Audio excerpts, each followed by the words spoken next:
attempted by us or anyone else in the world, because that's how we roll. And, you do.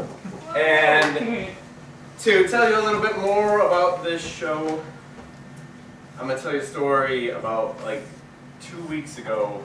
I woke up at 5 in the morning from a nightmare. That's the alarm going off. Wake you up. No. And so I woke up at 5 in the morning and from this terrible dream. I'm going to tell you about the dream. The dream was about this show. And how Berserk normally works is it's on Saturdays at 8 and we get here at like 10 o'clock. Sometimes I have to work in the morning and I'm not able to get here till noon. And in this dream, even though this one's on a Sunday and I didn't have to work and whatever, I had to work. So I went to work. And then I left work, and instead of coming to rehearse and put this show together, I had decided to go to a hotel with my girlfriend. And we sat there at the hotel and watched a Jim Henson movie marathon, which was great because they had pay-per-view. There was a big hotel room, like a suite, multiple rooms, little fridge and everything. And we were eating dry cereal and watching Jim Henson movies. And we watched for like hours. And normally like luxurious hotels, dry cereal, and cable television are not things that appeal to me or Kate. And normally we would, you know, get bored after maybe half the first movie and fuck and then leave and go do something else. But for some reason in this dream we were loving it. We were really excited about the dry cereal and the Jim Henson movies and Dark Crystal and everything. Until we suddenly realized it was like an hour before the show was supposed to start. And I hadn't helped with tech at all. And so I fruck out and I quick ran here to the theater and discovered that in my absence the crew had put together the show anyway. And they were all ready to go. And it was the weirdest Berserk show ever. It was in this space, but it was tricked out totally different. There was 2 big, long, steeping hills on the sides. And I don't know where the audience fit, but the actors were spread out all around this hill for their tech rehearsal when I got there. And they were like perched on the sides of the steep hills, like mountain goats. And there would be like these weird, like the light would come up on this actor, and they would say something. And then there would be a sound cue, and this actor would do something. And it was, yeah, and it was the most complicated light and sound-based Berserk show ever. And so I was freaking out because I had to run the lights and sound. And to make things even worse, the Alchemist had installed a new piece of equipment, which was like, it was like if you took an iPod and a credit card machine and they fucked, and then you made their offspring have to run lights and sound in the theater. And so there was like this menu and these options and these buttons, and they kept printing out receipts, and I couldn't figure it out. And then the show started, and the audience came in, and they kind of spread out on the hills like mountain goats as well. And I'm fucking all the light cues up, and it's terrible, and it's a disaster, and the actors are dependent on their cues. And so they get angry, and they walk out on me.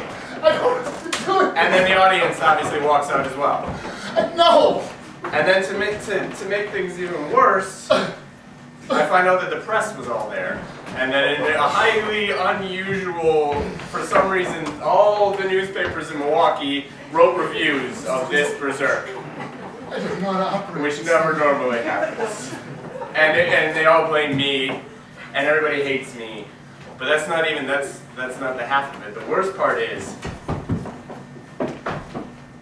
in my absence, the crew, the actors, the cast, they got involved with this small-time mafioso named Hot Tony. And Hot Tony has a reputation for shooting up his own apartment building. And we have to go settle up with Hot Tony on terms that I don't even understand, but I'm going there, and it's Kate and I and a couple other people, 4 people, and we have to travel to Chicago, and we go to the slums, and we go to this apartment building, we walk past this door where there's someone beating their kid, and past this door where there's loud NASCAR racing on television, and all this, and we finally get to Hot Tony's apartment, and we knock on the door, and nothing happens, and we open the door, and there's just another door behind it. It's like Alice in Wonderland, door, and then door, and then door, and we finally get to the last door, and it's locked, and we knock on it, and we can see under, like in the crack under the door, we can see that 2 feet come and stand, and we see the shadow in the feet. But Hot Tony refuses to answer the door. And now we're going to show you the plays, and then after intermission, I'll tell you the rest of the dream. All right. So before we tell you anything more, this set that you see, this beautiful elaborate set, we didn't build that for this show. That's actually the set that they have for Who's Afraid of Virginia Woolf. The Alchemist is producing it, and it's excellent. I just saw it last night. You all should try to come back here, check it out. Who's Afraid of Virginia Woolf? Edward Albee. Amazing play that's been around for a while. But they're doing one of the best presentations of it that I've seen. Yeah. Hot Carla is in it. The girl you just yes. saw who played Hot Carla. Liz She's playing in Hot it. Carla plays Bunny in that. Bunny. Whatever. It was a really good play. So, the rest of the conclusion of my dream. So Hot Tony refuses to answer the door. So we go around to a different door. And we sneak in. Let's go this way. We sneak in behind him. And we come in and then he finally answers the door. And well, it's a dream, so it alternates. Half the time he's this grizzly like Tom Waits looking motherfucker, and with like a hat with a southwestern hat band, you know, with those little silver coins. And the other half of the time he's like the guy from Breakfast Club, the burnout guy, you know, with the yeah. And but he welcomes us in. He's like, okay, yeah, come on in, we gotta talk about stuff. We got negotiations we gotta do. So we get in, and his place is a disaster. There's stuff all over the place, extra furniture, things hanging on the wall, tons of posters and everything. And we get into the room, we kind of spread out around the room. And there's me and Kate and a couple other people who I don't know.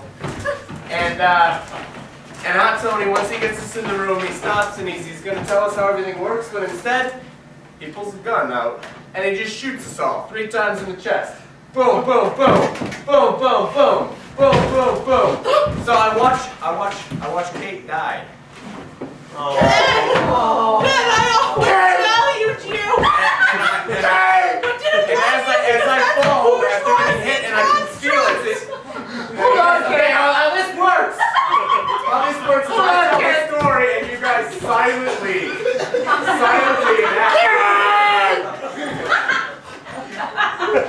I look up through the haze. It's a very realistic dream, but I can feel the bullets when they hit me. And I look up through the smoke and the haze, and I see Hot Tony standing there. And he takes his fist and he bites his lower lip and he celebrates having got the drop on a group of theater dweebs. And somehow this celebration that he does upsets a submachine gun that he's just got sitting next to him, which falls to the floor, switches into automatic fire, and starts spinning across the floor like a firecracker. It lodges under my head like a pillow, unloading a couple of rounds directly into my spine. And I snap awake, and my chest is tingling from the bullet holes, and my neck is tingling, and it's like there's chemical signals from my brain that were going to say, oh, you're dead, but then they got interrupted at my neck and then manifested itself in the dream as a submachine gun. It was amazing. And so, yes, that indicates just how nervous I was about doing this Berserk. And I'm glad that it turned out as well as it did. But the next show has almost as many let cues as this show in the dream. So I'm nervous about that because I have to run those. But yes, thank you all for coming. One more announcement. We have auditions tomorrow and the next day at the Crane City Collectives, which is right across from the River West Co-op. We're doing Act 5 of King Lear in an experimental alternative retelling with 4 other amazing companies from across the country. So if you want to get involved in doing theater, no experience necessary. If you want to contribute to doing this amazing show that we're developing and help develop it with us, come to those auditions or contact us. We'll have flyers and things that we'll send to you when you leave. All right, on to the show. Woo.